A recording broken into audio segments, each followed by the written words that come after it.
No livro de Gênesis, capítulo de número 2.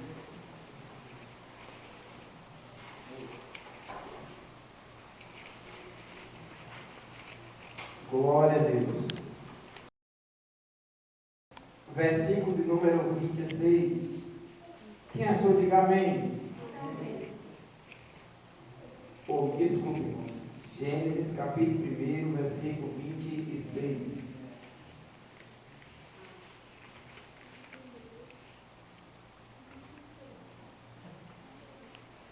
Glória a Deus. Disse Deus: façamos o homem à nossa imagem, conforme a nossa semelhança, e domine sobre os peixes do mar, sobre as aves dos céus, e sobre o gado, e sobre toda a terra, e sobre todo réptil que se move sobre a terra. E criou Deus o homem à sua imagem, a imagem e semelhança Deus os criou, macho e fêmea os criou. E Deus os abençoou e disse-lhe: frutificai e multiplicai-vos, enchei a terra, sujeitai e dominai sobre os peixes do mar, sobre as aves dos céus, e sobre todo o animal que se move sobre a terra. Glória a Deus. Abra a sua Bíblia em Êxodo, capítulo de número 4, para nós entendermos o que Deus quer falar nessa noite. Precisamos estar ligados no céu nessa noite, para Deus nos abençoar de uma forma tremenda, porque é isso que Deus faz na nossa vida. Aleluia, Êxodo, capítulo de número 4, versículo de número 21, diz assim a palavra de Deus: e disse o Senhor a Moisés: quando voltares ao Egito, atenda que faça diante de Faraó todas as maravilhas que tenho posto à sua mão, mas eu endurecerei o seu coração, para que não deixe ir o meu povo. Então dirás a Faraó: assim diz o Senhor: Israel, meu filho, meu primogênito, e eu te tenho dito: deixai ir o meu povo para que me sirva. Deixai ir ao meu povo para que me sirva, mas tu recusaste, deixai-os ir. Eis que eu matarei a teu filho, teu primogênito. Glória a Deus.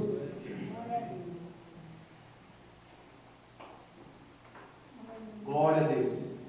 Queridos amados irmãos, nós sabemos de uma coisa: quando Deus criou os céus e a terra, Deus fez uma coisa perfeita. Deus fez uma terra sem informe, Deus fez uma terra sem defeito, sem pecado. A Bíblia diz em Gênesis capítulo 1, versículo 1, a parte A: criou Deus os céus e a terra, ponto final.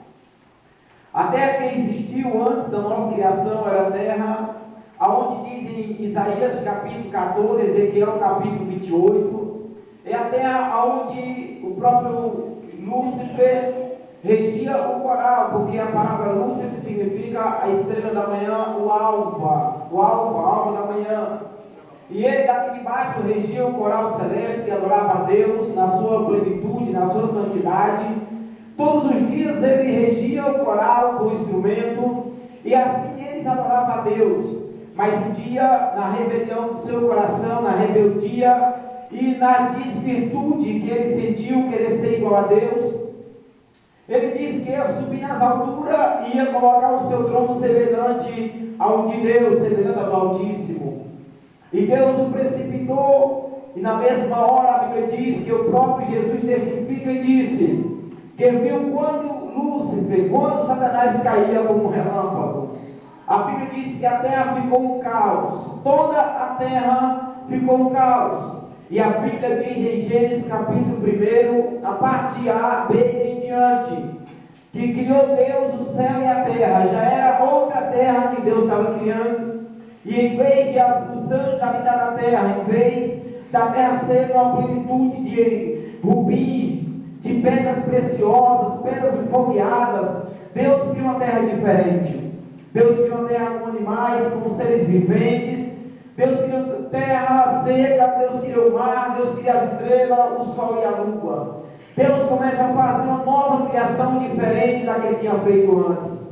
E uma coisa Deus coloca no seu coração, diante do Espírito Santo, diante de Jesus, e disse: façamos o homem a nossa imagem e a nossa semelhança. Deus viu que Lúcifer tinha se rebeliado. Deus viu que não dava certo o anjo ficar adorando aqui na terra.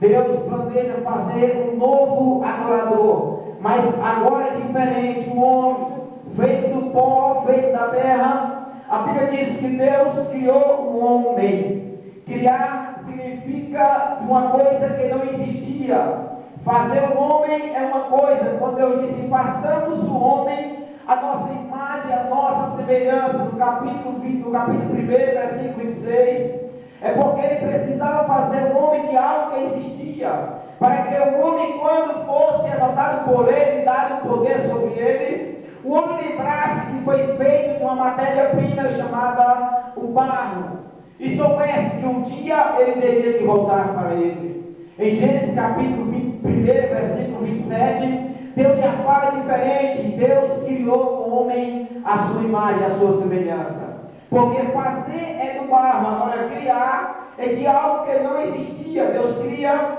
dentro dele o próprio fôlego de vida e sopra na narina do homem, e ali ele torna a ser um ser vivente.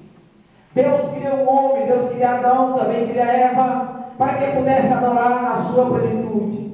Porém, uma ordenança, Deus disse a Adão: de todos os frutos poder comer, menos do fruto do pecado. Eva, por não dar ouvido a Deus, não obedecer a Deus, come do fruto do pecado e dá ao seu marido Adão. Porém, uma coisa é feita: toda a terra se estremeceu naquela hora.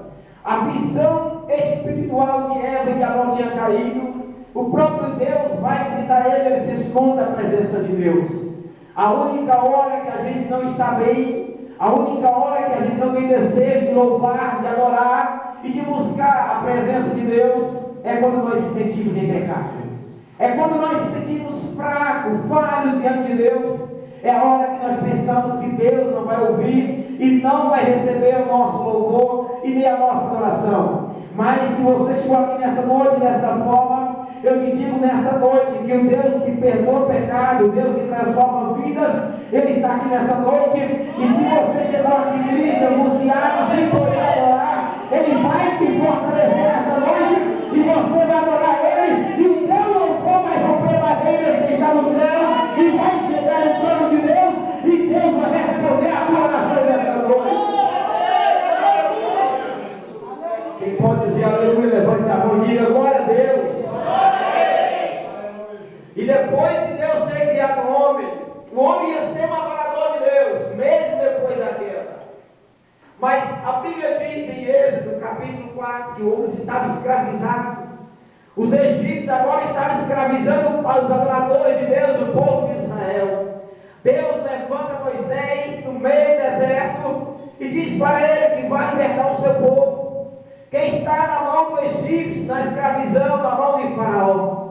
Uma coisa é certa: Deus não se agrada de ver o seu povo sendo escravizado, passando por lutas. Às vezes Deus nos coloca à prova e em lutas para nos provar porque é preciso trabalhar no caráter do crente e na sua vida íntima dentro dele. Mas Deus não se agrada às vezes de ver o seu filho passando por escravidão, por luta ou por dificuldade. Mas é preciso Deus trabalhar em nossa vida para que nós não se glorie em si mesmo. É preciso Deus permitir a gente passar por coisa que a gente não precisava passar às vezes, ou não queria passar, mas por causa do nosso ego, por causa do eu, que sempre há dentro de nós, para que nós possamos diminuir cada dia mais e mais, e que Ele possa crescer em nossa vida. É preciso nós passar pelo deserto. Sabe por quê? Porque a única maneira de você reconhecer que é falho, que é fraco e que não tem capacidade nenhuma, é quando você vê o impossível dos seus olhos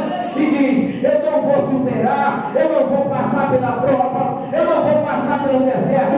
Aí Deus se levanta no meio do deserto para dar vitória a você nessa noite. Quem está sentindo a presença de Deus, levanta a mão de glória a Deus. E a única maneira de Deus trabalhar em nosso caráter Deus nos provando, é Deus nos levantando. E quando Deus chama o próprio Moisés para tirar o seu povo do Egito, é porque Deus está fazendo uma coisa: acabou a escravidão, acabou o sofrimento. Eu não criei meu povo para viver debaixo de escravidão, para viver na prova, para viver na luta. Tem crente que já tem cara de prova, tem crente que já tem cara de luta.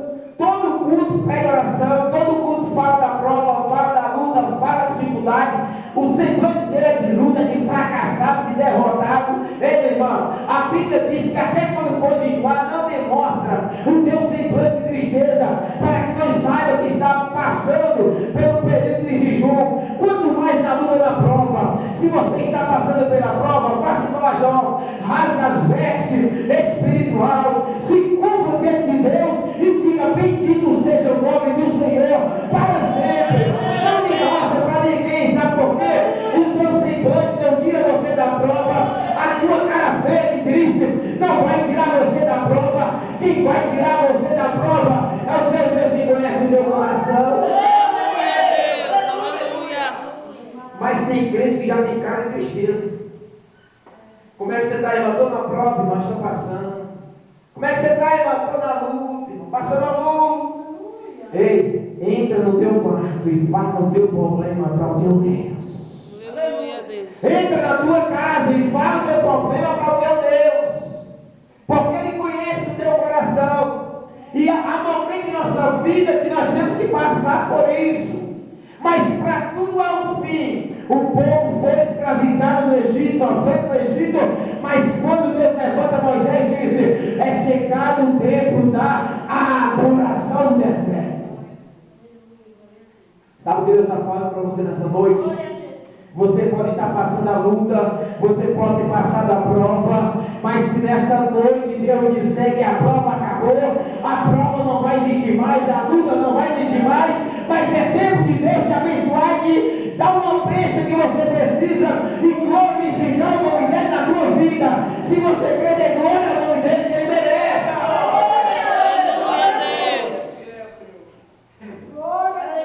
Para tudo há o tempo de Deus em nossa vida.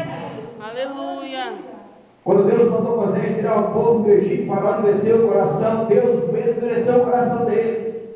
Sabe o que é isso, irmão? Às vezes nós não entendemos. Porque às vezes nós recorremos ao homem e o homem não pode ajudar a gente. Porque precisamos de alguém que não temos do nosso lado. Porque precisamos de alguém para nos dar força, para nos dar uma ajuda, para nos capacitar mais ainda, para nos fortalecer com a mão amiga. E às vezes não encontramos quem nos ajude e ficamos do mesmo jeito. Sabe por quê? É preciso Deus tratar no íntimo com a gente. Há momentos em nossa vida que Deus não permite ninguém te ajudar, ninguém te dá a mão. Sabe para quê? Para quando você for abençoada, ninguém ter merda em dizer: foi porque eu ajudei, foi porque eu dei a mão. Não. Sabe quem vai ser que vai te ajudar? Você vai abrir a boca quando a bênção vir e vai dizer: foi a mão do meu Deus que me tirou do deserto, que me tirou da prova e me deu a minha bênção. Aleluia, Deus, aleluia. O Egito não é lugar para crente, o deserto não é lugar de crente. Lugar de crente adorando a Deus na presença dele e na sua casa. Às vezes nós passamos por tantas dificuldades e não entendemos uma coisa: que é preciso Deus tratar no íntimo com a gente para que Ele possa ter mais liberdade, mais intimidade com você. Ei, irmão, Deus te tirou do mundo, Deus te tirou do Egito. O Egito significa um mundo hoje de pecado, um mundo de grandes misérias, de grande destruição. Não foi para chegar na casa dele e dar uma de fracassado e derrotado, não. Deus te fez para ser um adorador na presença dele. Deus te fez para ser um levita na casa dele. Deus te tirou do Egito, não para você morrer no deserto, mas para você dar glória a ele no deserto. Mas irmão Sandro, as lutas são grandes, a dificuldade é difícil, nem mais eu mesmo acredito na minha vitória. Deixa eu te contar uma história. Quando Jesus chegou 4 dias depois em Betânia, Lázaro estava dentro do túmulo. Me diga aí, o que é que um defunto acredita? No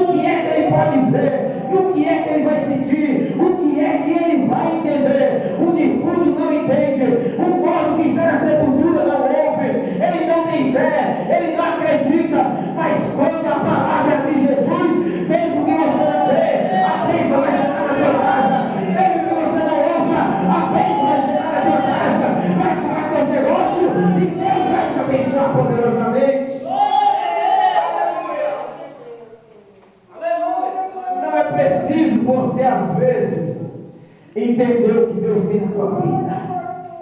É apenas preciso você aceitar o trabalhar de Deus para que Ele possa trabalhar na tua vida, e depois que Deus te exaltar, você dizer uma coisa, porque sempre tem esta palavra: eu não merecia, eu não aceitei o trabalhar de Deus, eu não entendi porque passei por tanta luta, eu não entendi porque passei por tanto deserto, às vezes até por vergonha mesmo, eu não entendia, mas agora que a bênção chegou, eu entendo que era os planos de Deus que eram maiores do que os meus.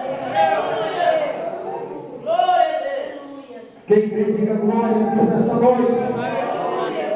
É preciso nós glorificar o nome de Jesus. Glória a Deus, aleluia.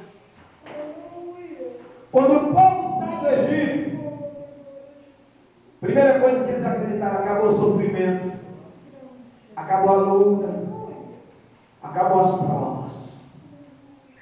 Entre aspas, Deus te tira de uma prova, te abençoa, mas é preciso Ele colocar em outra. Sabe por quê? Se nós só receber bênção, nós nunca vamos ser crentes fiéis à presença de Deus. Quando Deus tirou o povo dele do Egito, passar diretamente para o deserto, primeira coisa, o mar vermelho. Ah, Jesus amado, ouça, Deus vai falar com você agora. Quando você aceitou Jesus, pensou que ia ser um mar de rosa, não é?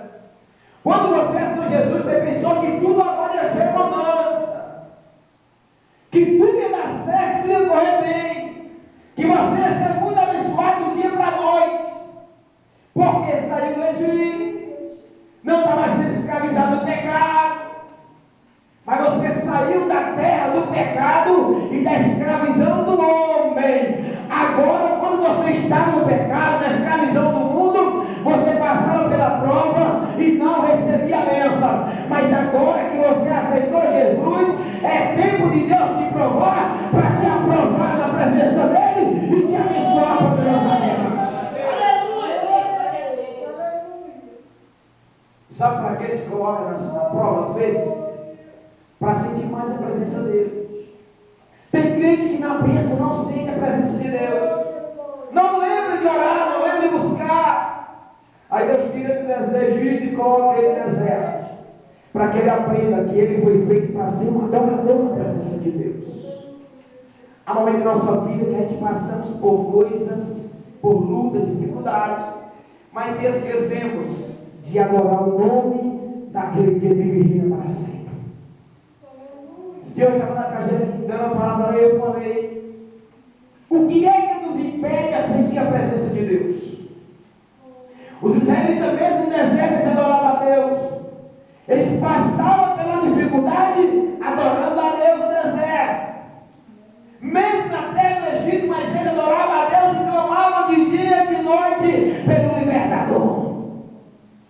E eu pergunto nesta noite: qual é a dificuldade que atrapalha você sentir a presença de Deus? Aleluia. O que é que está atrapalhando você ser cheio da presença de Deus?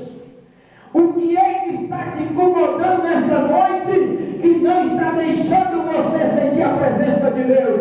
Ei, meu irmão, deixa tudo para trás e te derrama da presença de Deus, porque Ele que resolve os teus problemas, é Ele que vai salvar teus filhos, é Ele que vai abençoar tua casa, é Ele que vai transformar o teu marido. Então, se fosse você, Ele derramava na presença dEle. Glória a Deus, aleluia.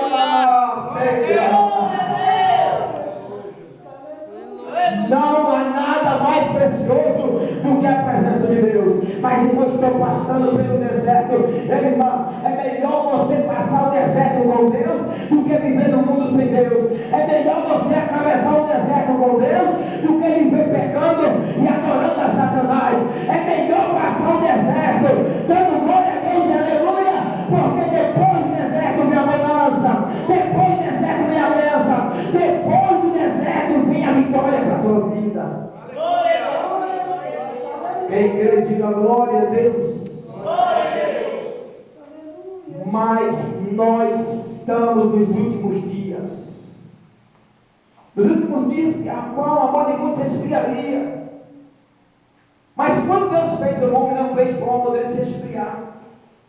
Quando Deus tirou o homem do Egito, não fez ele sair do Egito para ser uma pessoa fria no deserto. Deus não fez o homem, não criou o homem para ser um adorador mudo no deserto, para ser uma pessoa que não declarasse ao povo quem era o seu Deus e a quem eles adoravam. É por isso que Moisés se apresenta diante de Faraó e fala para que eles deixassem o povo dele sair para servir e adorar ele no deserto. A pior notícia que Jó poderia ter recebido era a morte dos seus 10 filhos. Pense numa tristeza, 10 caixão dentro da casa dele, acompanhado inteiro de 10 filhos. Se tivesse caixão, ele era